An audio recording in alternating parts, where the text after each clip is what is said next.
লোকে লোকাৰণ্য হৈ পৰিছে সমগ্ৰ পৰিৱেশ আচলতে এক বিধি বাট নোপোৱা অৱস্থা আৰু সকলোৱে জানে নন্দিনী কাশ্যপৰ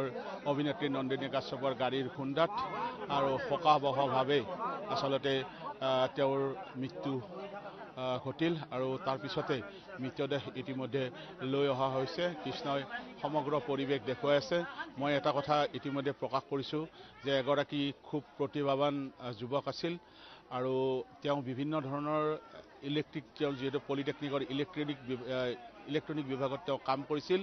ক্ষমা কৰিব ইলেক্ট্ৰিকেল বিভাগত কাম কৰিছিল গতিকে এই ইলেক্ট্ৰিকেল বিভাগৰ বিভিন্ন কাম কাজত তেওঁ সিদ্ধহস্ত আছিল বিভিন্ন ধৰণৰ কাম কাজত তেওঁ নিজকে নিয়োজন কৰিছিল যদিও তেওঁ চতুৰ্থ সেমিষ্টাৰৰ পৰা উত্তীৰ্ণ হৈ পঞ্চম সেমিষ্টাৰ পাইছিল কিন্তু তেওঁ আচলতে বিভিন্ন ধৰণৰ কাম কাজ তেওঁ নিজাববীয়াকৈ কৰিছিল ইলেক্ট্ৰিকেল কামেই হওক বা বিভিন্ন ধৰণৰ কাম কাজত তেওঁ জড়িত আছিল এক শোকাবহ আচলতে ঘটনা দুৰ্ঘটনা সংঘটিত হয় সকলোৱে জানে যে অভিনেত্ৰী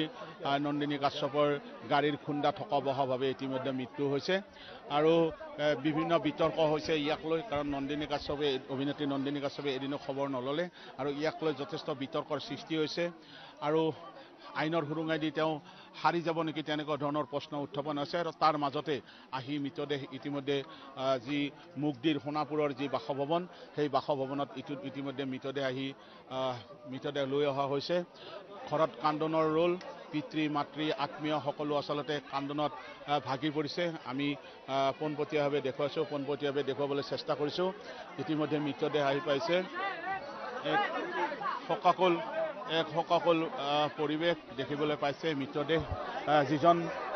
যিজন যুৱক আচলতে গৈছিল তেওঁ কাম কৰিবলৈ গৈছিল গুৱাহাটীলৈ কিন্তু তেওঁ আজি আচলতে মৃতদেহে এই পৰিয়ালটোলৈ উভতিছে তাতকৈ হয়তো দুখৰ কথা একো থাকিব নোৱাৰে আমি সমগ্ৰ পৰিৱেশ পোনপটীয়াভাৱে দেখুৱাই আছোঁ লোকে লোকাৰণ্য বিধি বাট নোপোৱা এক অৱস্থাৰ সৃষ্টি হৈছে কাৰণ এগৰাকী প্ৰতিভাৱান বুলি ক'লে ভুল কৰা হ'ব এগৰাকী প্ৰতিবাদৰ যুৱক আছিল ছামিউল হক আৰু ছামিউল হকৰ মৃতদেহ ইতিমধ্যে লৈ অহা হৈছে আমি দেখুৱাই আছোঁ শোকৰ পৰিৱেশ আচলতে বৰ্ণনা কৰিব নোৱাৰা এক পৰিৱেশ কান্দোনত সকলো ভাগি পৰিছে কাৰণ আজি প্ৰায় দুদিন ধৰি এই যিটো গৃহ এই গৃহত আচলতে কান্দোনৰ ৰোল আপুনি যিফালে প্ৰত্যক্ষ কৰে সেইফালে আচলতে কান্দোনৰ ৰোল শুনিবলৈ পোৱা যায় সকলোৱে কান্দোনত ভাগি পৰিছে সকলোৱে উগুৰি খাই পৰিছে কাৰণ এবাৰ ওচৰৰ পৰা চোৱাৰ বাবে আচলতে সকলোৱে এনেধৰণে ভিৰ কৰা পৰিলক্ষিত হৈছে আমি আছোঁ এতিয়া মুগদীৰ সোণাপুৰৰ যি ছামিউলৰ যি বাসভৱন সেই বাসভৱনত আমি উপস্থিত আছোঁ আমি দেখুৱাইছোঁ আমি সমগ্ৰ পৰিৱেশ আমি পোনপটীয়াভাৱে দেখুৱাই আছোঁ মই উল্লেখ কৰিছোঁ এই অঞ্চলৰ বিভিন্ন স্থানৰ পৰা লোকসকল আহিছে আৰু সকলো লোকে আহি বিশেষকৈ এক প্ৰতিভাৱান সম্পন্ন আচলতে প্ৰতিবাদৰ এগৰাকী যুৱক আৰু সেয়া আছিল ছামিউল হক মই কৈছোঁ অতি কম সময়ৰ ভিতৰতে তেওঁ নলবাৰীৰ চানকুচি পলিটেকনিকত তেওঁ অধ্যয়ন কৰিছিল চতুৰ্থ সেমিষ্টাৰৰ পৰা দুটা ছাবজেক্টত তেওঁ আচলতে পলিটেকনিক পৰীক্ষাত তেওঁ আচলতে সৰ্বোচ্চ নম্বৰ পাইছিল এনেকুৱা ধৰণৰ এক প্ৰতিভা সম্পন্ন যুৱক আছিল এগৰাকী কৃতি ছাত্ৰ আছিল আৰু তেওঁৰ মৃতদেহ আহি পোৱাৰ পিছতে আমি প্ৰত্যক্ষ কৰিছোঁ ইতিমধ্যে লোকে লোকাৰণ্য হৈছে সকলোৱে এবাৰ ওচৰৰ পৰা চোৱাৰ বাবে সকলোৱে ইয়াত ভিৰ কৰা পৰিলক্ষিত হৈছে আমি সমগ্ৰ পৰিৱেশ দেখুৱাই আছোঁ পোনপটীয়াভাৱে এক শোকৰ পৰিৱেশ আচলতে যাক বৰ্ণনা কৰিব নোৱাৰি আমি সমগ্ৰ পৰিৱেশ দেখুৱাই আছোঁ আচলতে অসম জোকাৰি যোৱা এক দুৰ্ঘটনা আৰু প্ৰথম GMCH তাৰপিছতে এপ'ল' আৰু তাৰপিছত তেওঁৰ মৃত্যু বিভিন্ন বিতৰ্ক আৰক্ষীৰ পক্ষপাতিত্বৰ অভিযোগ বিভিন্ন ধৰণৰ আচলতে বিতৰ্কৰ মাজত সকলোকে কন্দুৱাই চিৰদিনৰ বাবে গুচি গ'ল ছামিউল দেখিবলৈ পাইছে আমি দেখুৱাইছোঁ ইয়াত লোকে লোকাৰণ্য হৈ পৰিছে আৰু আমাৰ হাতত যি খবৰ আহিছে 4:30 বজাত জানাজাৰ নামাজ অনুষ্ঠিত হ'ব আৰু তাৰপিছতেই তেওঁৰ শেষ কৃত্য সম্পন্ন কৰা হ'ব আৰু তেওঁক লৈ যোৱা হ'ব কবৰস্থানলৈ আৰু তাৰ আগতে পৰিয়ালত আহি ইতিমধ্যে মৃতদেহ উপস্থিত হৈছে শেষবাৰৰ বাবে সকলোৱে চাবলৈ ইচ্ছা প্ৰকাশ কৰিছে শেষবাৰৰ বাবে সকলোৱে তেওঁলোকৰ অতি মৰমৰ এই পৰিয়ালটোৰ একমাত্ৰ ভৰসাৰ থলী এই পৰিয়ালটোৰ আৰু সেই পৰিয়ালটোৰ একমাত্ৰ ভৰসাৰ থলী আচলতে চামিউল গুচি গ'ল সকলোকে চিৰদিনৰ বাবে কন্দুৱাই দেখিবলৈ পাইছে কেৱল কান্দোন কান্দোন কান্দোন আপুনি যিফালে প্ৰত্যক্ষ কৰে কেৱল কান্দোনৰ ৰোল শুনিবলৈ পাব এনেকুৱা এক পৰিৱেশ মই কৈছোৱে মুগদি অঞ্চলৰ বিভিন্ন স্থানৰ পৰা লোকসকল আহিছে বিভিন্ন স্থানৰ পৰা লোকসকল আহি আচলতে এনেধৰণে সকলোৱে এবাৰ ওচৰৰ পৰা অতি মৰমৰ আচলতে সদায় দেখি থকা অতি মৰমৰ আচলতে প্ৰতিভা সম্পন্ন প্ৰতিভাধৰ বুলি ক'লেও ভুল কৰা নহ'ব আৰু এইগৰাকী অতি মৰমীয়াল চামিউল চিৰদিনৰ বাবে গুচি গ'ল এয়া সত্য যদিও মৃত্যু এক চিৰন্তন সত্য তথাপিতো তেওঁ অতি কম বয়সতে এই 21 বছৰ বা 22 বছৰ বয়সতে তেওঁ যি কৰি থৈ গ'ল তাক হয়তো কোনোদিনে কোনেও পাহৰিব নোৱাৰিব মই দেখুৱাইছোঁ আমি পোনপটীয়াভাৱে দেখুৱাবলৈ চেষ্টা কৰিছোঁ সকলোৱে কান্দোনত ভাগি পৰিছে কান্দোন কেৱল কান্দোন আত্মীয় আচলতে ভাগি পৰিছে কোনো চাব পৰা নাই আচলতে কাৰণ এটা নিৰ্মম আচলতে কথা তেওঁলোকে সত্য বুলি মানি ল'ব লগা হৈছে আচলতে দেখিবলৈ পাইছে আচলতে হৃদয় জোকাৰি যোৱা এক বাতৰি যাক বৰ্ণনা কৰিব নোৱাৰি আচলতে হৃদয়ত যেন কৰবাত যেন আঘাত কৰি থৈ যায় এনেকুৱা দৃশ্যসমূহে কিন্তু আমি দেখুৱাব লগা হৈছে আঘাত কৰে কৰবাৰ হৃদয়ত কোনোবাটো কোণত হয়তো আঘাত কৰি থৈ যায় আৰু যেন তাৰে এখন প্ৰতিচ্ছবি এখন জিয়া ছবি আমি প্ৰত্যক্ষ কৰিছোঁ এখন জিয়া ছবি যাক বৰ্ণনা কৰিব নোৱাৰি দেখিবলৈ পাইছে কান্দোনত ভাগি গৈছে কোনোবাই মূৰ্ছা গৈছে এক ছবি যি আচলতে জিয়া ছবি আচলতে যিয়ে হেৰায় সি গম পায় কথা এষাৰি আছে হেৰালেহে গম পোৱা যায় আচলতে কিমান হেৰুৱা হয় আৰু দেখিবলৈ পাইছে আজি দুৰ্ঘটনা হ'বৰ দিনৰ পৰা এই পৰিয়ালটোৱে কেৱল কান্দিছে কাৰণ মই উল্লেখ কৰিছোৱে যদিও তেওঁৰ কম বয়স আছিল কিন্তু তেওঁ সকলোৰে লগত আচলতে তেওঁ এটা সম্পৰ্ক গঢ়ি তুলিছিল আত্মীয়ৰ অতি আপোন আছিল চামিউল আৰু সকলোকে কন্দুৱাই সকলোকে এৰি থৈ ইহসংগৰৰ পৰা বিদায় মাগিলে অতি মৰমৰ চামিউলে মই দেখুৱাই আছোঁ সমগ্ৰ দৃশ্য পোনপটীয়াভাৱে দেখুৱাই আছোঁ দেখিবলৈ পাইছে উল্লেখ কৰিছোৱে কাৰণ বিগত দুদিন ধৰি আমি ইয়াৰ পৰা পোনপটীয়া সম্প্ৰচাৰ কৰি আছোঁ আৰু আচলতে ভাগৰি পৰিছোঁ সকলো যেন আজি ভাগৰি পৰিছে এই সময়ত যিটো খবৰ সত্য বুলি মানি ল'ব লগা হৈছে সকলোৱে ভাগি পৰিছে আমিও ভাগি পৰিছোঁ আৰু এক সত্য আচলতে সত্য সেই সত্যটো মানি ল'ব লগা হৈছে আৰু দেখিবলৈ পাইছে যেন কৰবাত সকলোৱে হেৰুৱাই পেলাইছে এই সময়ত হেৰাই গৈছে তেওঁলোকৰ সৰ্বোচ্চ আত্মীয় স্বজন বন্ধু বান্ধৱ সকলোৱে কেৱল কান্দোনত ভাগি পৰিছে সকলোৱে কান্দোনত দেখিবলৈ পাইছে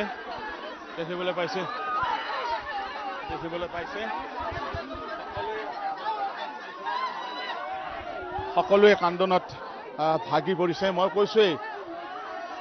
অবৰ্ণনীয় এক পৰিৱেশ বৰ্ণনা কৰিব নোৱাৰি এই পৰিৱেশ বৰ্ণনা কৰিব পৰা আচলতে অৱস্থাত নাই দেখিবলৈ পাইছে এই পৰিয়ালটোৰ যি আশা আছিল যি সপোন আছিল সেই সপোন যেন হেৰাই গ'ল নিমিষতে হেৰাই গ'ল এয়া সত্য আৰু সেই সত্য সকলোৱে মানি ল'বলৈ বাধ্য হৈ পৰিছে এটা মানি ল'ব নোৱাৰা এটা কথা কিন্তু সকলোৱে মানি ল'বলৈ বাধ্য হৈছে এয়াই চিৰন্তন সত্য চামিউল আৰু নাই এইটোৱে হ'ল চিৰসত্য কথা আৰু চামিউল সকলোকে এৰি তেওঁ ইহলীলা সম্বৰণ কৰিলে তেওঁ গুচি গ'ল চিৰদিনৰ বাবে কিন্তু থৈ গ'ল কিছুমান মানুহৰ অহংকাৰ কিছুমান দম্ভালি আৰু এনেকুৱা ধৰণৰ সকলো অসমবাসীয়ে দেখা পালে কিছুমানৰ অহংকাৰ দেখা পালে কিছুমানৰ দম্ভালি দেখা পালে কিছুমানক লৈ একাংশৰ যি আচলতে তেওঁলোকৰ কৌশল যি আচলতে কূটকৌশল সেয়া যেন সকলোৱে অসমবাসীয়ে প্ৰত্যক্ষ কৰিছে যেন কোনোবাই কাৰোবাক বচাব চেষ্টা কৰিছে কোনোবাই কাৰোবাক হৰুৱাব চেষ্টা কৰিছে মিছা কথাৰ আশ্ৰয় লৈছে আৰু এয়া অসমবাসীয়ে প্ৰতিটো মুহূৰ্ত প্ৰত্যক্ষ কৰিছে আমি দেখুৱাই আছোঁ পোনপটীয়াভাৱে আমি সকলো পৰিৱেশ দেখুৱাইছোঁ আচলতে সকলোৱে উবুৰি খাই পৰিছে কাৰণ যিটো সত্য এই সত্য সকলোৱে মানি ল'বলৈ বাধ্য হৈছে মই ক'লোৱে আচলতে চামিউলৰ মৃত্যুই আমাক বহুত কথা শিকাই থৈ গ'ল কিছুমান মানুহ পৃথিৱীৰ কিছুমান মানুহ কেনেকৈ অহংকাৰী থাকিব পাৰে কিছুমান কেনেকৈ দম্ভালি থাকিব পাৰে আচলতে দম্ভালি মাৰিব পাৰে তেওঁৰ যেন সকলো আজি পৰিস্ফুট হৈ পৰিছে সকলোৱে প্ৰত্যক্ষ কৰিছে কিন্তু এই সত্য সকলোৱে মানি ল'বলৈ বাধ্য হৈছে মই উল্লেখ কৰিছোৱে খন্তেক পিছতে জানাজা সম্পন্ন হ'ব জানাজাৰ নামাজ সম্পন্ন হ'ব আৰু তাৰ পিছতে কবৰস্থ হ'ব সকলোৰে মৰমৰ চামিউল অতি কম সময়ৰ ভিতৰত চামিউলে বহুত কিবা কিবি কৈ থৈ গ'ল বহুত কিবা কিবি শিকাই থৈ গ'ল বহুত কিবা কিবি দি থৈ গ'ল এয়া কিন্তু চিৰসত্য কাৰণ মই উল্লেখ কৰিছোৱে এগৰাকী যথেষ্ট প্ৰতিভাৱান যুৱক আৰু এই প্ৰতিভাৱান যুৱকগৰাকীয়ে সকলোকে কন্দুৱাই থৈ গুচি গ'ল যিটো চিৰসত্য আৰু এনেদৰে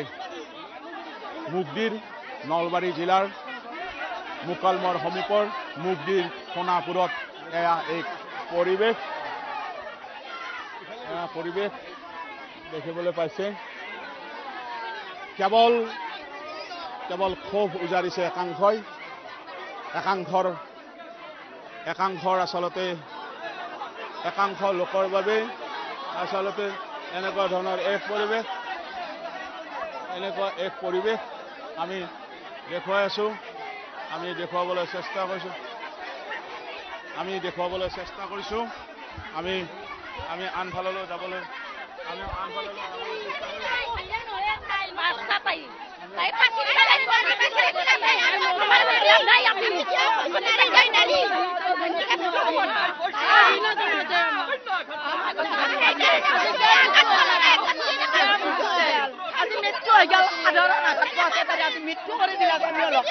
দেখিবলৈ পাইছে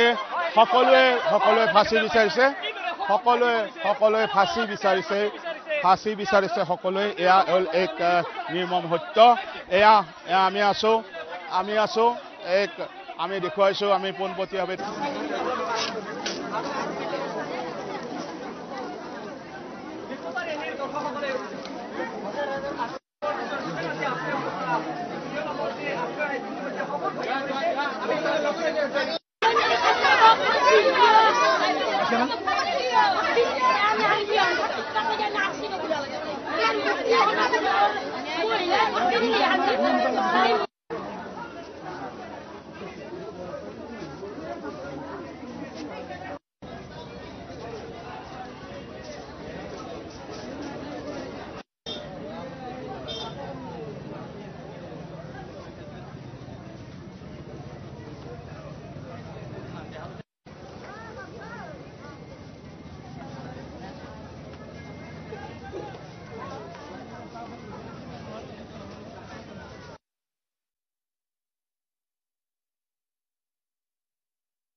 একেলগে পঢ়িছিলোঁ আমি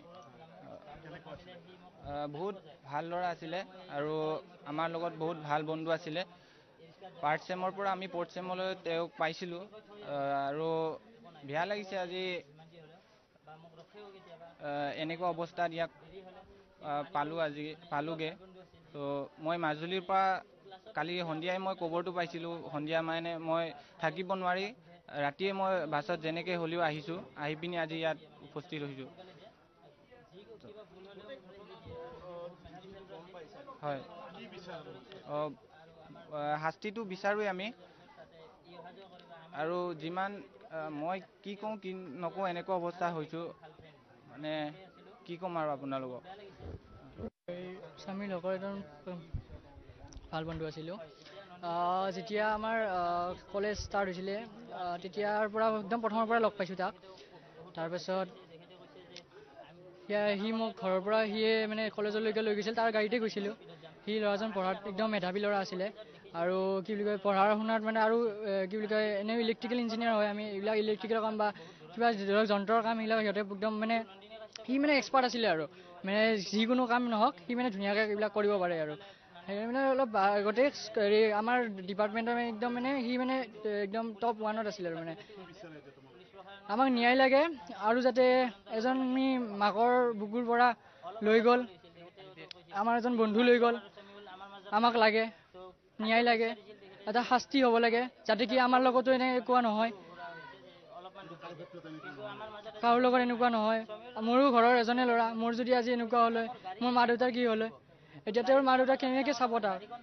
এতিয়া আহি কিনে ইয়াতে আহিব, অলপ পিছত ইয়াতে আহিব, মানে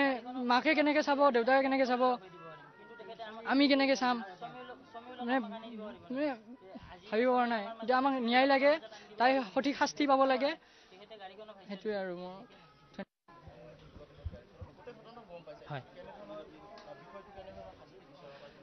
তেখেতে এতিয়া উচিত ন্যায় পাব লাগে। তেখেতে আজিলৈকে বহুত কথা মিছা মাতিলে, বহুত মিছা কথা ক'লে যে মই ইমান স্পীডত যোৱা নাছিলোঁ গাড়ী, বা তেখেতে কৈ আছিল যে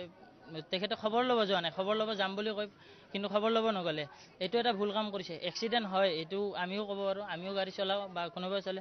এক্সিডেণ্ট হঠাৎ হৈ যাব পাৰে, কিন্তু তেখেতে খবৰ ল'ব লাগিছিল বা তেখেতে পলাই ফুৰিব নালাগিছিল। তেখেতে সমীউলৰ জীৱনটোতকৈ তেখেতে শ্বুটিংটো বেছি ইম্পৰ্টেণ্ট বুলি ভাবিলে। থিয়েটাৰ তাৰ গাড়ীখনো ইম্পৰ্টেণ্ট, শ্বুটিংটো বেছি ইম্পৰ্টেণ্ট। শ্বুটিং নহয়,